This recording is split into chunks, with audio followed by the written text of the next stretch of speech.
On voit que très peu après l'éclatement de cette affaire, le secrétaire d'État américain Mike Pompeo a accusé plusieurs pays, y compris la Chine. Il a accusé la Chine d'exploiter la mort de George Floyd et il a demandé à tous les pays de ne pas comparer les violences aux États-Unis avec celles ayant lieu dans d'autres pays. Quelle est sa logique?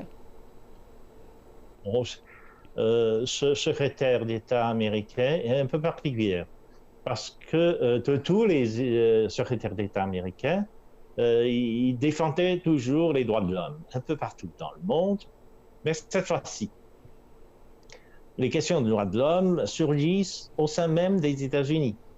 Et ça a provoqué des mouvements de protestation pratiquement dans plus de 50 villes aux États-Unis, avec quelquefois des actes de violence.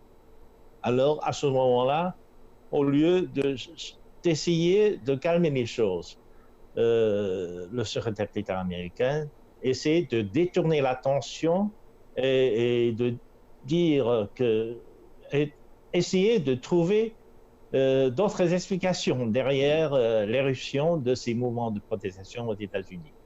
Eh bien, selon toutes ces accusations, les forces extérieures seraient derrière les mouvements de protestation.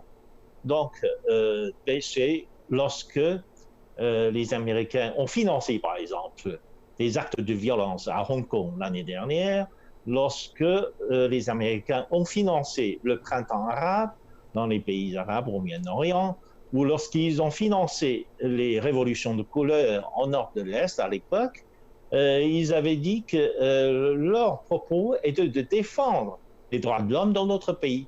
Mais cette fois-ci, lorsque la population d'autres pays exprime leur soutien au mouvement de protestation aux États-Unis, eh bien, cette fois-ci, ils n'acceptent plus. Ils accusent les autres derrière les forces de protestation aux États-Unis. Mais non seulement c'est ce qu'on appelle un double standard, donc les deux critères en ce qui concerne les droits de l'homme, mais aussi ils essaient de détourner l'attention sur les problèmes intérieurs des États-Unis, de la société américaine, pour essayer de trouver un bouc émissaire.